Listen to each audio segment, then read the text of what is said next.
Hello दोस्तों, स्वागत है आपका इस चैनल में जिसका नाम है 1-to-1 चेस क्लास और मैं हूं चेस कोच नसीम अख्तर। पहला वीडियो के एंड में मैंने आपको एक टास्क दिया था और जिसमें मैंने कहा था कि आपको अपने चेस बोर्ड में कोई एक कॉइन रखना है, रुक नाइट बिशप कोई भी एक कॉइन रखना है और कुछ पॉन्स को आसपास में रखना है और सारे पॉन्स को मारने की कोशिश करना है 1 बाय 1। इस तरह से आप कॉइन की मूवमेंट्स को ज़्यादा बेहतर तरीके से समझ पाएंगे कि कौन सा कॉइन कैसे चलता है और कैसे मार सकता है। इसमें से एक एग्जांपल मैंने आपके स्क्रीन में भी दिया है और अगर आपने वो टास्क कंप्लीट किया होगा तो आपको मूवमेंट्स अच्छी तरह से क्लियर हो गया होगा, समझ में आ गया होगा। और अब हम आगे बढ़ते हैं। जब भी आप चेस गेम खेलोगे तो आपको इस तरह से चेस बोर्ड सेट करना ध्यान रहे। इसमें कुछ बातें को आपको ध्यान ये रखना है कि आपका right hand corner square, right hand corner में जो स्क्वायर होता है वो हमेशा वाइट ही होना चाहिए। अगर आपने बोर्ड ऐसा सेट किया कि आपके राइट हैंड कॉर्नर में ब्लैक स्क्वायर आ रहा है, मतलब आपने गलत सेट कर दिया है। दूसरी एक और बात कि जब आप किंग और क्वीन सेंटर में रखते हैं तो उसके लिए एक रूल है कि वाइट का क्वीन वाइट बॉक्स में आएगा और ब्लैक का क्वीन ब्लैक बॉक्स में ही रहना चाहिए। यानी कि किंग जो है वो ऑपोजिट कलर में आता है, वाइट किंग ब्लैक में और ब्लैक किंग वाइट में रहेगा। क्वीन सेम कलर में आना चाहिए। इस तरह से आपको बोर्ड सेट करना है और गेम खेलना है। अगर आपको कोई प्लेयर नहीं मिलता है सामने खेलने के लिए तो आप अपने मोबाइल में, टैब में, आईपैड में, जो भी आप डिवाइस यूज़ करते हैं उसमें कोई चेस ऐप डाउनलोड कर सकते हैं।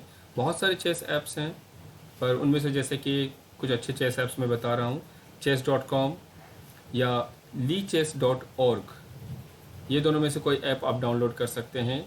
अगर आपने गेम खेलना शुरू किया तो आपको पता है कि आपका एम ये रहता है कि आप अपने ओपोनेंट के कॉइन्स को मारोगे एंड सिमिलरली ओपोनेंट का भी यही एम होता है कि ओपोनेंट आपके कॉइन्स को मारने की कोशिश कर रहा होता है। नाउ अगर सपोज ऐसा है कि आपने किसी एक कॉइन को मारा, आपने ओपोनेंट ने भी आपके किसी एक कॉइन को मार दिया, तो आपको कैसे पता चलेगा कि ये आपके लिए प्रॉफिट था या ओपोनेंट के लिए प्रॉफिट हुआ? ये जो सारे कॉइन्स हैं, इन सारे कॉइन का कुछ ना कुछ पॉइंट्स रहते हैं, कुछ ना कुछ वैल्यू रहता है जिससे हमें पता चलता है कि कौन सा कॉइन किससे बेहतर है, किससे बड़ा है। ठीक है, ये सारे कॉइन्स का पॉइंट्स मैं आपको समझाता हूँ। पॉन सबसे छोटा कॉइन होता है और पॉन का वैल्यू होता है 1। उसके बाद आता है नाइट, नाइट का वैल्यू होता है 3। फिर उसके बाद आता है वैल्यू बिशप का, बिशप का भी वैल्यू इनफैक्ट 3 है। यानी कि नाइट और बिशप दोनों के पॉइंट्स वैल्यू सेम होते हैं, इक्वल होते हैं। ये तीनों कॉइन से बड़ा होता है रुक, रुक का वैल्यू है 5, क्वीन का वैल्यू है 9 और किंग सबसे इम्पॉर्टेंट कॉइन है और किंग के लिए कोई फिक्स पॉइंट्स नहीं रखा गया है। कहने का मतलब ये है कि किंग सबसे ज़्यादा इंपॉर्टेंट है। अगर आपने किंग लूज़ किया यानी आपका किंग चेकमेट हो गया तो आप गेम हार जाओगे, पर किंग के लिए कोई फिक्स पॉइंट नहीं रखा गया है। आप चाहे तो अपनी मर्जी से कोई भी पॉइंट्स वैल्यू दे सकते हैं इस किंग के लिए। सपोज कह सकते हैं किंग का 100 पॉइंट है, क्या? अब ये पॉइंट्स वैल्यू हमारे लिए गेम में किस तरह से काम आता है, अब हम वो चीज़ को समझते हैं कि पॉइंट वैल्यू से हम प्रॉफिट एंड लॉस कैसे डिसाइड कर सकते हैं। यहाँ पर हमारे पास दो ऑप्शन है, वाइट के पास दो ऑप्शन है। वाइट चाहे तो अपने बिशप से नाइट मार सकता है और एक और है कि बिशप से रुक को भी मार सकता है। तो किसे मारना चाहिए, कौन सा मारना हमारे लिए बेहतर है? सो इसका आंसर है कि हमें रुक मारना चाहिए। उसका सिंपल रीज़न ये है कि रुक के 5 पॉइंट्स हैं और बिशप के 3 पॉइंट्स हैं।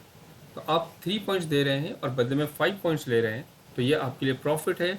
आपने 2 पॉइंट्स एक्स्ट्रा कैप्चर किया। आप स्क्रीन में देख सकते हैं एक नया क्वेश्चन मैंने सेट किया। यहाँ पर फिर से वाइट को खेलना है और एक अच्छा मूव निकालना है ढूंढकर। अच्छा मूव यानी कि जिससे कि उसे प्रॉफिट हो सके। तो यहाँ पर सिंपल एक आंसर है कि आप अपने रुक से, वाइट रुक से ब्लैक के क्वीन को मार सकते हैं और ये प्रॉफिट है क्योंकि रुक के 5 पॉइंट्स होते हैं पर क्वीन के 9 पॉइंट्स होते हैं। सो दैट मीन्स हमने 4 पॉइंट्स एक्स्ट्रा कैप्चर किया, हमें 4 पॉइंट्स का प्रॉफिट हो गया।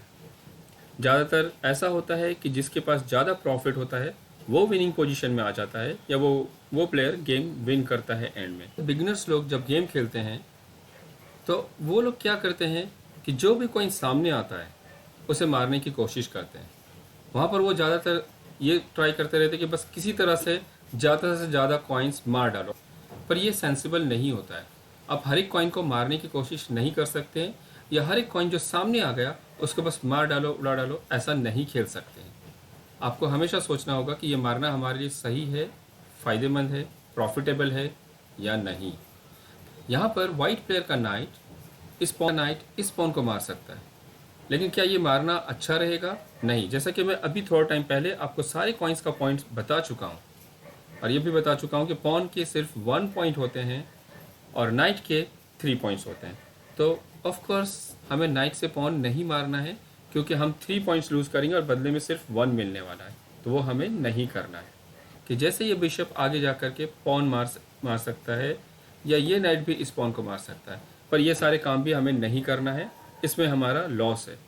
तो ये था प्रॉफिट एंड लॉस के बारे में, और चेस के प्रॉफिट एंड लॉस को कैसे समझना रहता मैंने आपको वो भी बता दिया है। तो आपको वो पॉइंट सिस्टम आपको याद रखना है।